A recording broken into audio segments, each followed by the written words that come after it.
Ahmed Ahmed now reports. In agreement to the saying that all work and no play makes Jack a dull boy, young chief executives under the umbrella under 30 CEOs converged on Abuja to unwind and celebrate exploits in the private business sector. The night was glamorous and informal, but deep in their hearts, the zeal to share ideas on job creation for the teeming Nigerian youths is the brain behind the award night. We have youths in Nigeria that are actually entrepreneurial inclined and they are doing well for themselves. They just need little recognition and little boost. The financial institutions in Nigeria should develop a particular package for this category of youth. Some of the awardees see the awards as not just a pat on the back, but a motivation and challenge to do more. This is a very huge platform, and this will encourage a lot of young people to do better. People keep asking, when will this tomorrow come? So I think coming here today to see so many CEOs that are under 30, I think that tomorrow has begun, and that tomorrow is already today. So much more that I can learn, there's so much more I can do, there's so many more lives I can impact. So it's just it's like a pat on the back to do more here. With the current effort to create conducive environment for young business entrepreneurs to thrive, optimism is high among the young entrepreneurs that Nigeria will in the nearest future get it right. Ahmed Ahmed, NT News. Training Nigerian youth on vocational skill and making them self-reliant has been identified as key to reducing the increasing rate of unemployment and curbing restiveness in the country. This was the agenda at the flag-off of Skill Development for Youth Empowerment Program, an initiative of the German International Cooperation Kids in Abuja. Patricia Esamiluba completes the report. Many societies, especially developed nations, have made vocational education to be an integral part of their national development strategies. And Nigeria is not left out, as it's taking advantage of the importance of this type of education in providing lifelong skills training and improving individuals' proficiency for employment. The German government targets 50,000 Nigerian youth and is set to train them on information communication technology, ICT, as well as equip the participants with the necessary skills in the areas of construction and agriculture. GIZ is doing this in collaboration with Abuja Chamber of Commerce and Industry. Government will never create jobs. What happens is that they can just create an environment that allows people to get jobs. What is that environment? Skills. We are looking into skills which are particular for women. So this is in the agriculture production, for example, but also in the field of technical education and hospitality. At the pilot stage, 120 youth have been carefully selected within Abuja, the Federal Capital Territory. It was advertised online, and we got about 3,000 responses. Akib Akolawole, who is a graduate of engineering from University of Ilorin, says after graduation in 2011, the labor market has been challenging, as most employers of labors now seek for graduates with skills. The job search after graduation, most after NYC, it has not been easy, most especially when you don't have skills. Akib, with others, will for 6 weeks be trained in separate skills of their choice, cutting across web application development, graphic arts, photography, digital marketing, and networking engineering. They are hopeful that the knowledge gained will transform their lives, and as they intend to train others. In Abuja, Patricia A. Semiluba, NTA News. It's time to go over to Lagos now for more stories. Hello, Ingenu.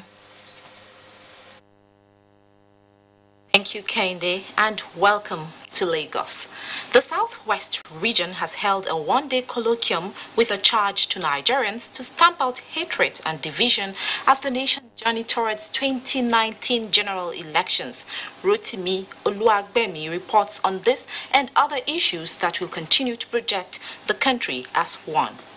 With the theme 2019 and Yoruba Nation, the milestones, prospects and challenges, the keynote speaker Chief Olabode George described the colloquium as apt, and it will enable the Yorubas reflect on their ancestral legacy. Let us dismantle the politics of hate and bitterness, which diminish all of us. We must all join hands and work together. As a strong, united Southwest would invariably impact on a strong, united Nigeria. It was a general consensus that Nigerians should abide by the electoral guidelines and ensure that their votes count in the oncoming elections. In Lagos, Rotimi Oluwagbemi, NTA News. The Federal Ministry of Agriculture and Rural Development, in collaboration with the World Bank, is to undertake the second implementation support mission for subsistence farmers in the country. Project coordinators at a seminar in Lagos said the initiative is to enhance the production of agricultural produce in the 6 participating states. Abolade Salami has the details. The 6-year agro-processing, product enhancement, and livelihood improvement support project initiative by the Federal Ministry of Agriculture and Rural Development in collaboration with the World Bank is designed to enhance agricultural production of small and medium-scale farmers. Senior agricultural economist with the World Bank, Shehu Salau, said the project seeks to address production and productivity enhancement. We want to increase the productivity of smallholder farmers, and we also want to improve the level of value addition. National Operation Officer Appeals Project, Dr. Salisu Gaba, says the seminar was to inform state project coordinators, accountants, and internal auditors on the importance of implementing the funds appropriately. Internal auditors in any organization, they are very key.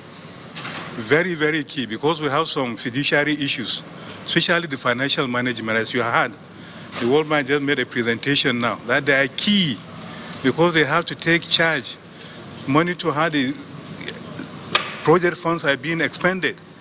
Some participants speak on the knowledge acquired and plans of project management. Actually, in line with the federal government's agricultural promotion policy, that is the green alternative, and the state concern with respect to agriculture, we're not envisaging threatening issues that will hinder us from executing this project in the state. The participating states are Lagos, Kano, Kaduna, Kogi, Enugu, and Cross River states. In Lagos, Abolade Salami, NTA News.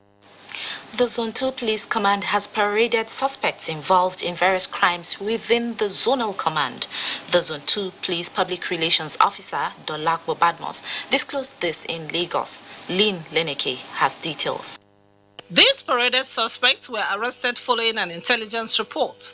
The police public relations officer, Dolakbo Badmos, said among the suspects are 2 men who specialize in exhuming corpses and sale of human parts. They said they are working in Beragrand as guards, and they've been exhuming dead bodies to present the heads and the hands to the herbalist in order to prepare the charm. I'm working at a cemetery. So if I begin work now, if I get that in like because they are then bury either 14 to 15 years. If I get that in, if somebody call me say they need it. Behind me is a 20-year-old Victor. He claimed he wants to be a millionaire, and by so doing, he didn't go the right way. He went through the other way, and unfortunately, he found himself on the police net. I met a friend of mine, Gabriel, who showed me those 2 alphas. The third one is that he says he's going to make a soup. That if you make a soup, if I use the soap to bath, that if I go to my shop, that anywhere I enter, progress will be happening. She, however, called on Nigerians to be more vigilant and report any suspicious activities around them. She also assured of maximum security during the Yuletide. In Lagos, Lane Lenake, NTA News. Edo residents get affordable food items this Yuletide as the state governor opens food fair. Obehi is standing by in our Benin Network Center for details of this and other stories. Hello, Obehi. Good to see you. Ohinginu, good to see you too, and welcome to Benin. In the spirit of the Yuletide, Edo State Government will hold a food and agro fair from December 10th to 20th. It is to enable residents buy foodstuff at affordable prices for the celebrations. Commissioner for Wealth Creation, Cooperation and Employment, Emmanuel Uso, disclosed this to journalists in Benin. Good luck Inaini reports. The fair will showcase food and agricultural produce abundant in the state Farmers from across the local government areas will have the opportunity to sell and make profits as trucks will be sent to the 18 local government areas to convey their produce to the venue of the fair. Similarly, there will be abattoir point for sale of meat at affordable prices. All food products ranging from rice, vegetable oil and palm oil, as well as the smallest of your cooking needs of Maggi cubes and salt, as well as onions, will be sold to Edo people on low costs. We'll be having a semi-abattoir within the premises of the Ministry of Agriculture. The fair would hold every quarter of the year beginning from 2019. In Benin, good luck in Aini, NTA News. The Nigerian Security and Civil Defense Corps and other sister agencies are currently brainstorming on how to prevent and manage disaster in Edo State. Ivie Omori is at the venue of the sensitization workshop. Ivie, tell us, what exactly is the thrust of this workshop? Thank you, Obey. This workshop is divided into 3 categories. First is the disaster risk reduction, fire prevention, and effect of road crashes. They were carefully thought out because of the high rate of disaster in the country.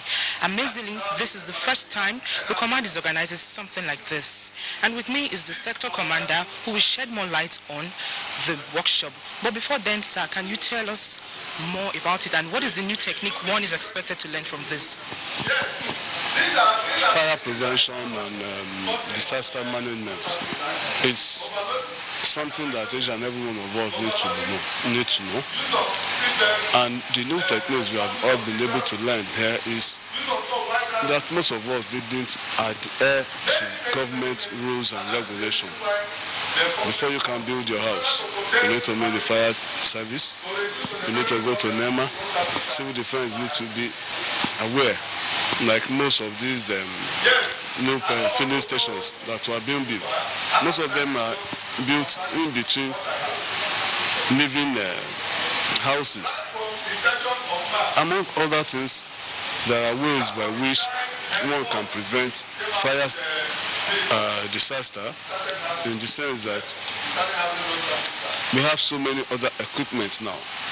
The fire alarm that will invariably tell you that you have brought in some little things that could cause damage or danger into the house.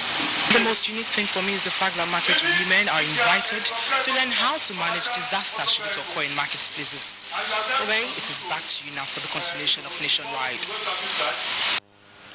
Thank you, Ivie. One can never get too much information on disaster management.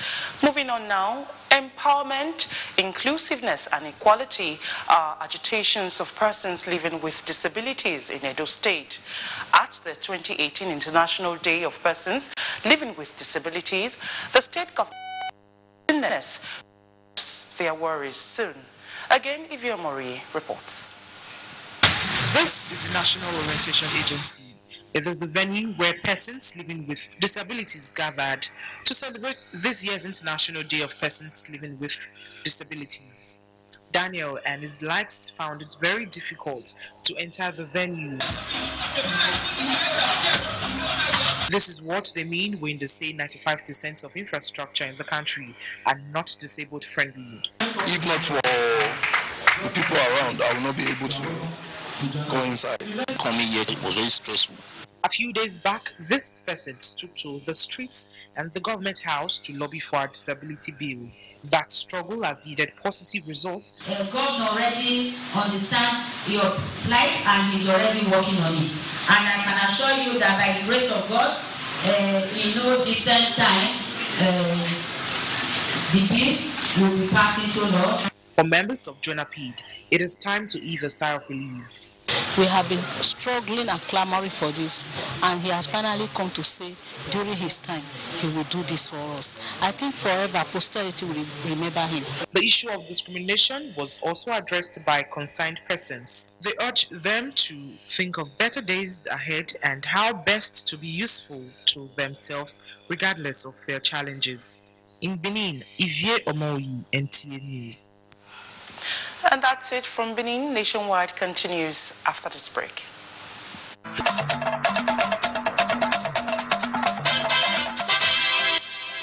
Thank you for staying with us. And now, members of the public with fresh ideas on how to manage the social media in Nigeria have been advised to bring forward their ideas. Minister of Communication Adebayo Shitu gave the advice on NT's Good Morning Nigeria while taking a look at social media and elections. Part of the social media on Nigerian socio-economic growth were mentioned as key benefits of the platform, but its uncensored nature makes it difficult to manage. Virtually everybody who uses social media has become a quasi-journalist, in the sense that whatever he thinks is right or whatever he thinks he wants to pass on, he doesn't even care as to the correctness or otherwise of it. The digital media, as it were, has democratized communication. It has liberalized it to the extent that we have communication between many to many. Okay, so the world is celebrating it. The world finds some kind of liberation through it. It has brought about freedom. The guests blame some of the problems on lack of social illiteracy and education, insisting that more educated societies have fewer issues with hate speech and fake news. Dynamism of technology is such a way that regulation can only, follow at the speed of law. But technologies that have come, we try to see how we can, make beneficial use of it in such a way that it gives us all the advantages. I think the challenge is for this society, with particular reference to the incoming election, to identify the positive sides that we have seen and privilege them in our discourse of the election. They advised the public to embrace the challenges of the social media in a positive manner while also taking a stand to collectively address the issue of fake news, especially with the 2019 general elections just around the corner. In Abuja, Alika Okparachi, Arua, NTA News. The draft of the National Public Building Maintenance Policy is being scrutinized by stakeholders with a view to ensuring that the document gives clearer guide on infrastructure which government provides, retain economic value and safety of dwellers. Correspondent Usman Aliyu reports. For a long time, large chunk of the country's resources are being channeled towards government administrative buildings, schools, hospitals, among various infrastructure need for effective delivery of public service.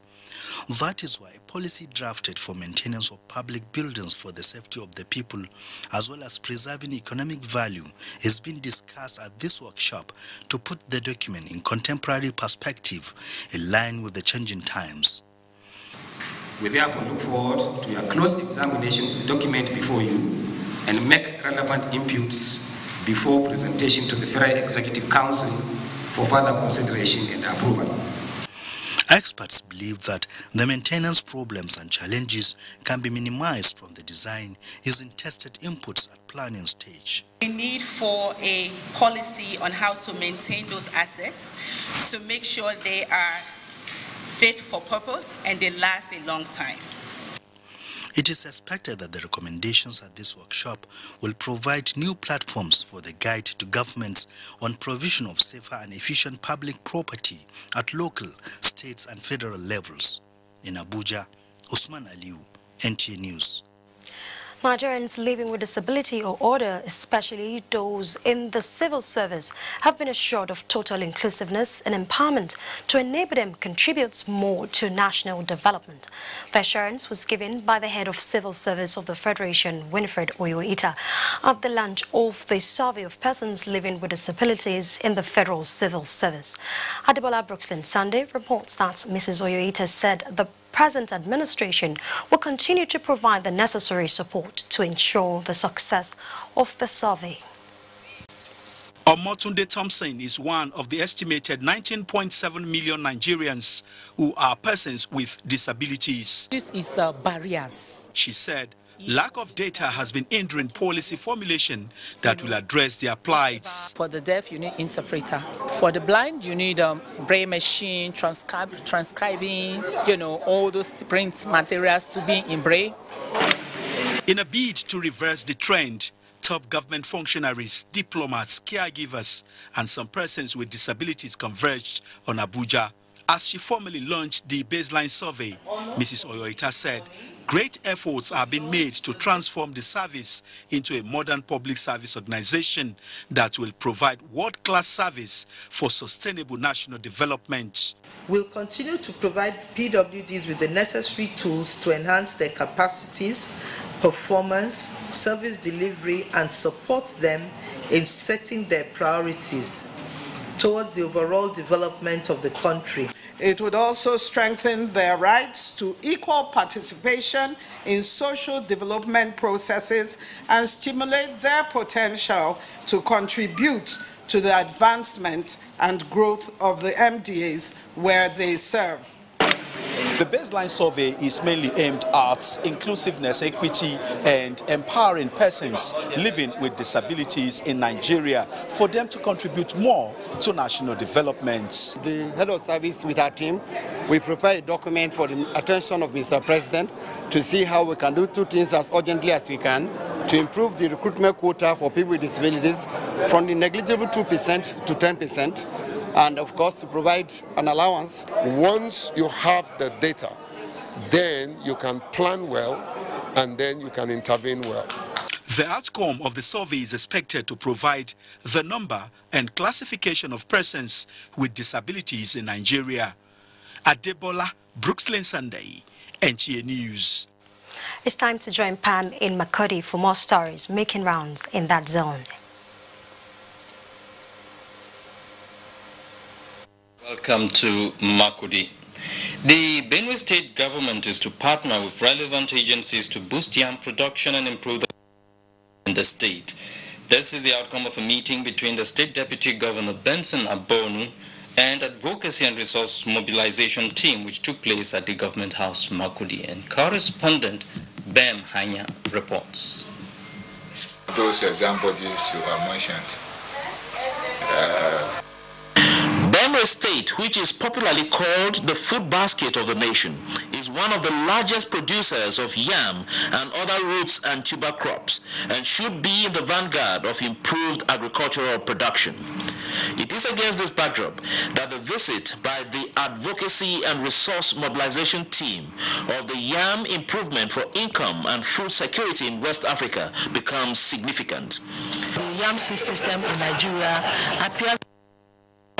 So because of the challenges the farmers are having, not getting enough revenue from their sweats, the farmers labor so much that at the end of the day, they have nothing to show for it. State Deputy Governor Benson Abonu pledged the commitment of the Benue State government to key into the program by helping farmers in the state develop a functional and sustainable seed system that delivers sufficient quantities of high-quality seeds of improved varieties at the right time. The Yam Improvement for Income and Food Security in West Africa aims at using a technique called aeroponics, which is the production of yam in a greenhouse without soil. In Makudi, Bem Hanya, NTA News. The Federal Ministry of Women Affairs and Social Development is concerned about the level of participation of women in politics.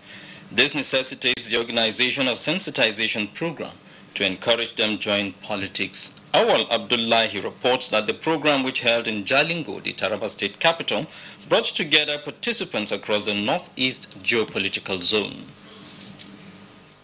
One-day awareness creation and sensitization program is aimed at encouraging more women participation in politics as the 2019 general election is fast approaching. The Minister of Men Affairs and Social Development, Aisha Abubakar, represented by the Director of Gender Affairs at the Ministry, Hannatu Aliyu, reminded women of their constitutional right to participate in active politics. She lamented some social-cultural practices in Nigeria which she said are not gender-friendly to women, calling on the participants to take the awareness campaign to the grassroots levels.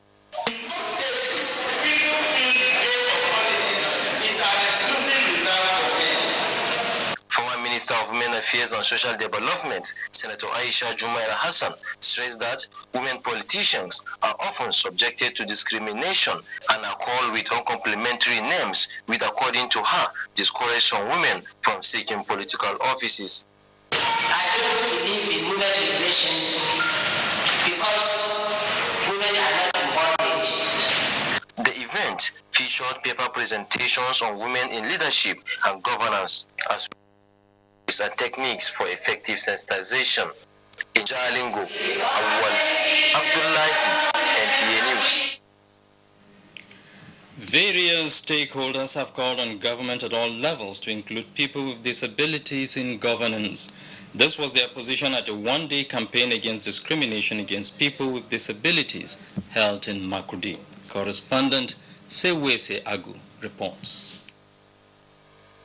According to studies, the national incidence rate of disability stands at over 1 billion worldwide, with Nigeria having 25 million persons living with disabilities. Experts say people with disabilities are confronted with man-made and natural barriers, making them highly excluded from normal life. The event organized by Quest Aid Foundation is part of efforts to promote the rights and well-being of persons with disabilities and to increase awareness of the situations of such persons. I wear the shoe, I know where it pinches. And also being a lady with disability, it's a different story on its own. And being a lady with disability in Nigeria is another different whole story. Other stakeholders called on the federal government and the general public to accord equal rights to persons with disabilities, considering the various challenges they face in their daily lives. The theme for this year's World Disability Day is Empowering Persons with Disabilities and Ensuring Inclusiveness Equality. Sewese Agu, NTA News. And that will be it from NTA Makurdi. Nationwide continues after this timeout. Please stay tuned.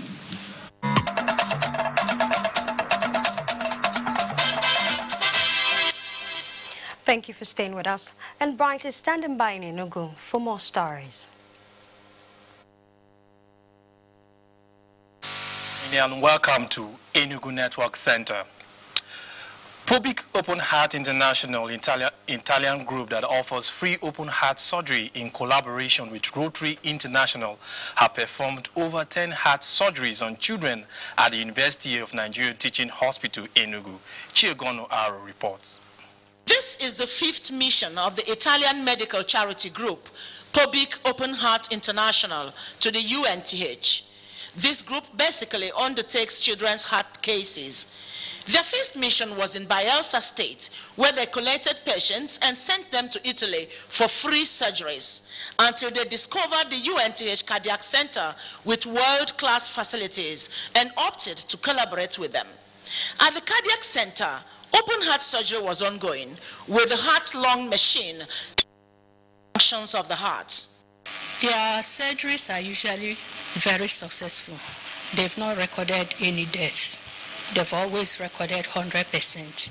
The Chief Medical Director, Dr. Chris Arma, said the recent reversal of medical tourism by Public Open Heart International is symbolic. These surgeries are done to our children 100% free of charge. And that, of course, free of charge to the hospital, because they virtually sponsor themselves. They pay for their flight tickets, they pay for their hotel bills. At the post-surgery ward, patients' relations expressed satisfaction with the expertise with which the Italian Open Heart Group has handled their children's cases. With zero money, everything, when I came here, everything is free. Free. I'm overwhelmed, and I thank God. Another Open Heart Group for children is expected from the United States in December, while another group for adults is coming in January 2019. In Enugu, Chiegono Aro, NTA News. That's our contribution from Enugu. Is back to Kendi in Abuja for more Nationwide. Thank you, Bright. And our sports update is next.